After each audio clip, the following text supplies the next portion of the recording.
Здравейте и добре дошли в следващия епизод на Подзвук. Ние сме вашите водещи Бобката и Васката. И това е подкаста, в който си говорим за абсолютно всичко, неизрязано и без сценарий. Преди да започнем, бих искал да кажа да се абонирате, да оставите някакъв коментар, че ще го прочетеме, да ни давате някакви идеи за какво искате да говорим в по-напредъчните подкасти. И ако ви хареса клипа, можете да го лайкнете. И така, темата ни сега ще, както разгледахме в миналия епизод за инфлуенсърите, сега мисля да говорим по-подробно за това как те влияят върху хората в съвременния свят от приблизителна възраст от младите до към 40 години някъде.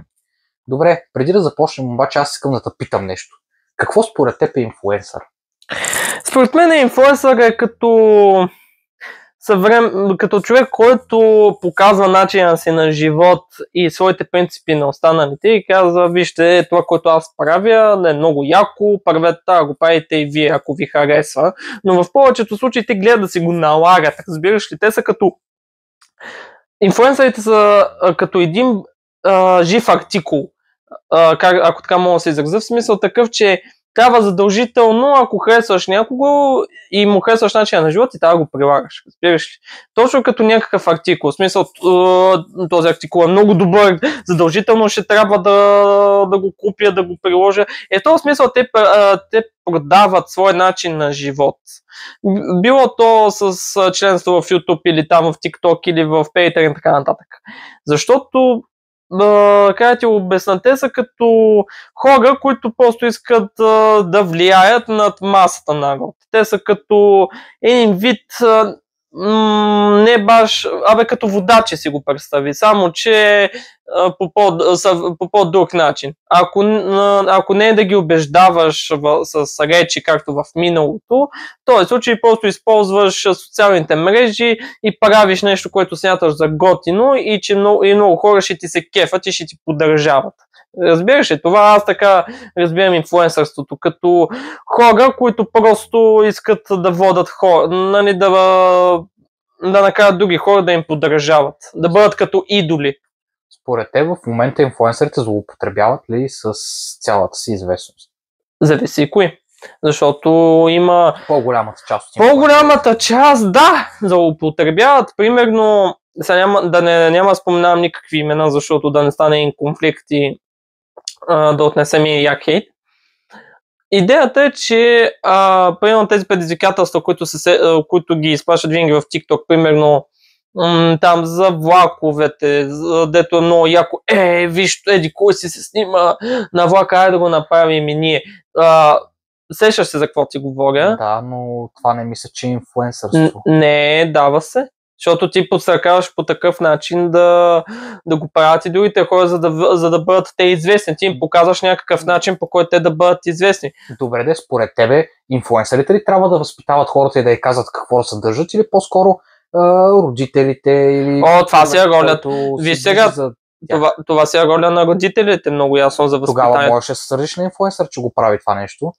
Значи, виж се... От морална гледна точка не е правилно, но не е грешно за тях. Значи, вися, то не е правилно, не е грешно, то се е така, но идеята е, че според мен инфлуенсърите трябва да говорят по-за обществени теми, в смисъл за по-теми, които засягат цялото ни общество като цяло, а не до правите това, защото аз така смятам, значи и вие да го правите. Разбираш, примерно трябва ако ще искаш хората да ти поддържават, то да бъде... Добре, но на инфлуенсърите целта не е да те поддържават. В смисъл, ти какво разбираш под инфлуенсърство? Кой според теб е инфлуенсър? Човек, примерно, който спортува, нали, примерно футболист, и примерно след като излезе от терена, той не е ли също инфлуенсър за другите хора, нали, защото го гледат как спортува той и искат да се научат да спортуват. Или според теб инфлуенсърството по-скоро е интернет инфлуенсърство такова, където примерно правиш някакви клипове в YouTube или скачаш някакви снимки в Instagram, промотираш някакви продукти. Какво за теб точно е инфлуенсърство? Кой човек може да кажеш, че е инфлуенсър и на базата на какво го слагаш като такъв? Човек, който си продава който си показва начина на живот. Това ще ти кажа. Независимо дали си спортист, независимо дали си певец, независимо дали си просто някакъв средностатистически човек, който иска да бъде известен. Това просто ти си това човек, който просто си предлага начина на живот на масата от хора. Добре, примерно примерно да кажем някой чалга изпълнител. Не знам доколко знаеш чалга изпълнители, но примерно според теб те инфлуенсъри са, защото те правят песни, снимат се в Инстаграм, но не качват неща от личния си живот, примерно. Значи по принцип и чрез песните си влияят на хората. Сега друг е въпросът, че не го правят правилно, да. Защото те чрез песните си все пак пеят какво за тях е дадено разбиране за подаден проблем, но ние ще се отклоним много, ако почна да говоря за чалга изпълнителите. Но идеята е, че независимо дали ще е бил то с песен, дали ще е бил то с клип, имам пред клипче, като ти сам да говориш на зрителите, да кажеш, здравейте, аз правя това, аз вижте колко е полезно и така нататък. То пак се е вид влияние, защото реално, ако се замислиш, да вземем предвид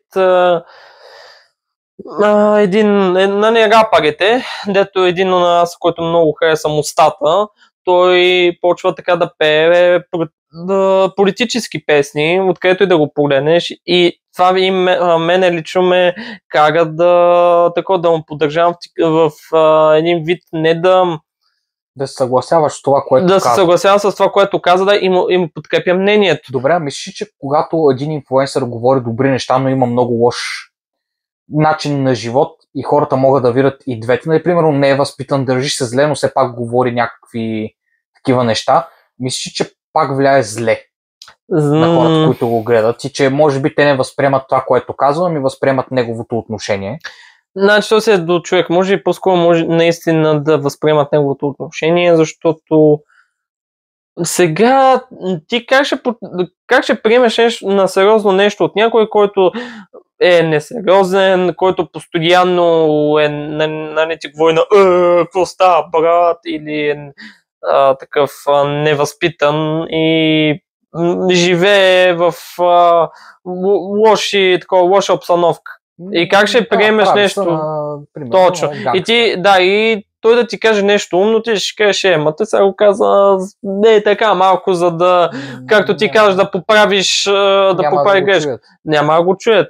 Идеята е, сега инфлуенсърството няма нищо лошо. Въпросът е какво точно се предлага, защото сегашното поколение инфлуенсъри не говори много за стойности неща. Аз не казвам, че слагам всички под общ знаменател, напротив, има и изключения, но повечето са, дори да вземем пред певците, защото и певците са вид инфлуенсъри, защото сега те, освен песни, изкуство, те и публикуват неща от личния си живот. И много е важно да направим тази разлика между какъв човек е артиста и неговото изкуство, защото ти можеш да пееш за свести неща, ма да не си добър човек. Например, като има много актьори, които са отлични артисти в киното, но в реалния живот не са добри хора. Те взимат много лоши решения, което в последствие им коства цяла кариера и така нататък. Но мисълта ми е, че сега нашето поколение много се влияе от това да си колко си готин, пушиш и така нататък. Аз точно това ще да те питам. Дали според тебе в момента инфлуенсърите по-скоро гледат да са по-пристрастни към нашето поколение и според теб дали искат да се запазят популярността, правейки неща, които да се харесат на поколението. Тези неща в днешно време са всякакви простоци, нищо смислено, за да може да стават още по-известни. И според теб цялото това нещо заради пари и слава ли е? Или според теб просто инфлуенсърите в момента си приемат работата, като това да гонят какво е в трендинг и да се опитват да го правят, вместо това да бъдат наистина инфлуенсъри, да показват на хората как трябва да живеят живота си? За съжаление, повечето го правят за пари и слава. Не го правят за доброто на обществото, както се казва. Защото аз лично, ако съм инфлуенсър, по-скоро ще кажа, вижте сега, Да, аз така го правя. Стигнал съм нали, до сегашното състояние, аз съм много известен човек и да кажа, ще кажа така, тези стъпки аз съм стигнал, но за всеки е различно. Може да вземете пример от мен, но не го прилагате точно както аз съм го направил, защото при всеки е коренно различно. Да, понякога може да имаш сходни ситуации, моя съвет да го приложиш буквално, но за съжаление те не го правят, за да може и други да успеят, и други да достигнат нещо в живота си. Те го правят за сега, за пари, за лесна слава и това е проблем, че се самозабравят. Много малко са тези, които не ги покварява властта и парите, разбираш ли, а не си намислят. Примерно да помагаш, да не да даряваш пари за еди какво си, да построиш еди какво си, да разговаряш така с хората, примерно да ги събираш на открито пространство и да им изнасяш такива лекции, хора не правете моите грешки, защото така. И нали, подобни случаи. Това според мен е проблема и че, което засегнахме в миналата тема е, че много от нашето поколение са засегнати именно от това и те го приемат твърде буквално, а не метафорично. Тоест да видиш пример от този човек, но да приложиш неговите съвети спрямо твоя живот. Защото по тази логика ние трябва и да приемем и съветите, които нашите национални герои са ни оставили прекалено буквално. Не можем сега да приемем съвет от 19 век за едно време, което при нас няма как да стане, разбираш ли? Ето същото е сега. Просто не трябва да приемаш буквално, а просто трябва да адаптираш съвета спрямо твоя начин на живот и спрямо дадената ситуация и да оцениш кои са плюсовете, кои са минусите и кои как можеш да ги предложиш. Добре, Васе. В днешно време младите, така, примерно тинейджери на по 15-16 години, много се влияят от инфлуенсърите и в стремежа си инфлуенсърите да се опитат да бъдат оригинални, дали според тебе не стават еднакви. Примерно взимат си контент от някой, който са го видели, той взима от тях и така. Не са ли всички инфлуенсъри по един и същи начин влияят на младежите и то в по-скоро лоша насока? И те, когато гледат единия, после преместват на другия, после на третия, като виждат едно и също, те почват да се държат по абсолютно същия начин, както тяха. Нали? Било то да гледат някакъв клип изцяло само промотиран, който да промотира примерно хазарт или примерно нещо друго, примерно да е някакъв инфлуенсър, който не се държи прилично, нали? И някой друг го вижда прави абсолютно също нещо. То така нали се предава винаги. Който инфлуенсър да гледаш, нали, в крайна сметка се стига всеки път до едно и също нещо. Дали според тебе оригиналността в това да си инфлуенсър вече не умря?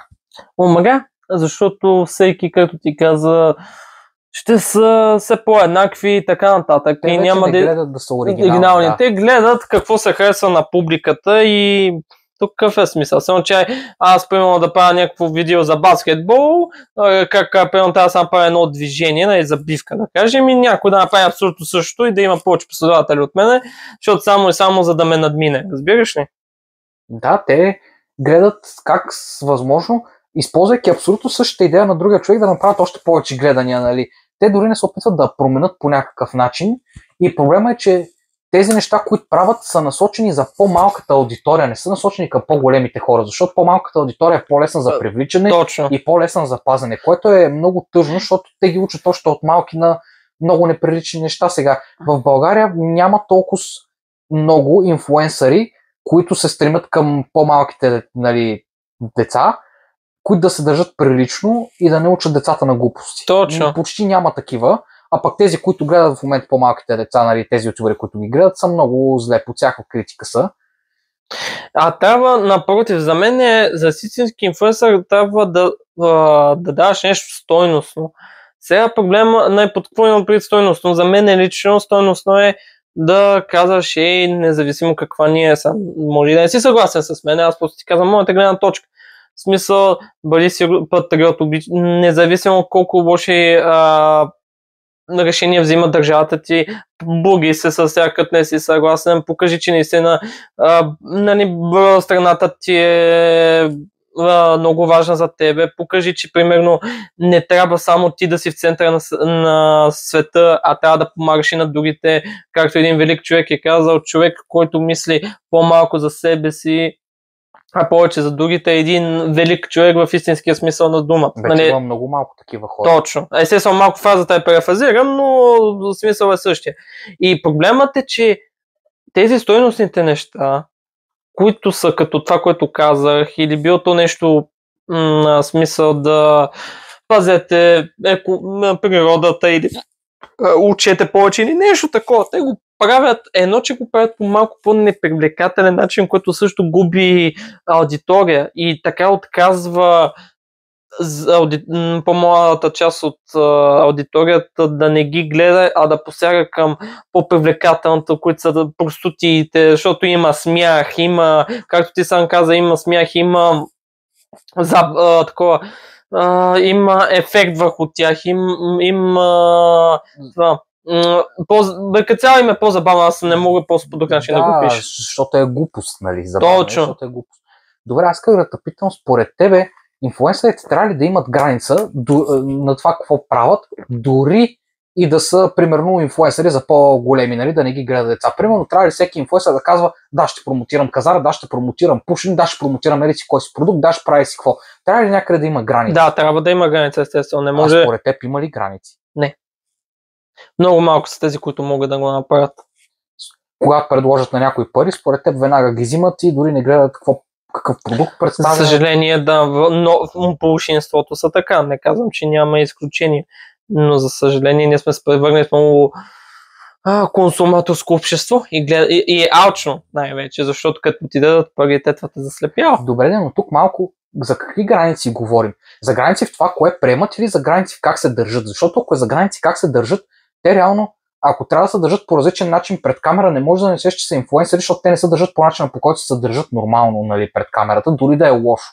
Начин, нали, дори да е лош този начин. Реално тогава те не са инфлуенсъри, те тогава просто се правят за пред камера. Нали, какво ограничение според теб те трябва да имат? Трябва да се съобразяват какво говорят ли, или просто трябва да бъдат себе си, но да не потикват аудиторията да бъдат като тях. Нали, примерно да й казват това не е правилно да се правите или си какво, да се разкомуникира повече с тях, вместо просто се показва поредното съдържание, което са го виждали 100 000 пъти, направено по бебешки начин. По-скоро второто, което ти кажеш, да имам повече комуникация.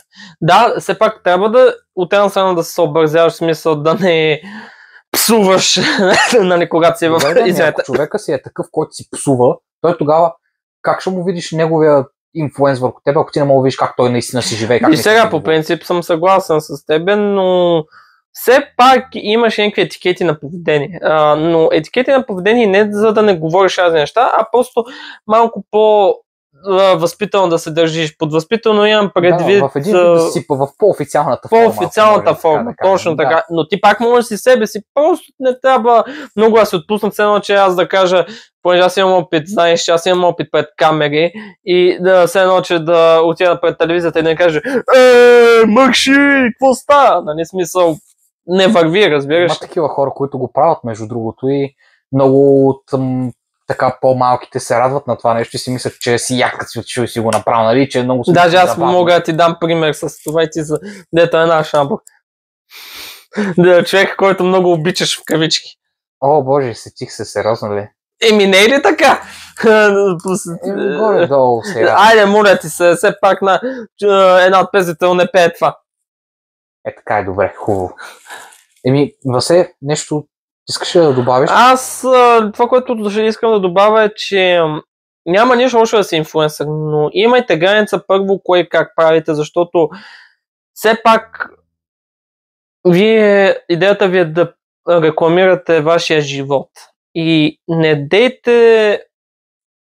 не потиквайте аудиторията към нещо, което вие задължително смятате, че е добро. И може да покажете, че вие го смятате за добро, но не задължавайте аудиторията да ви вярва сляпо.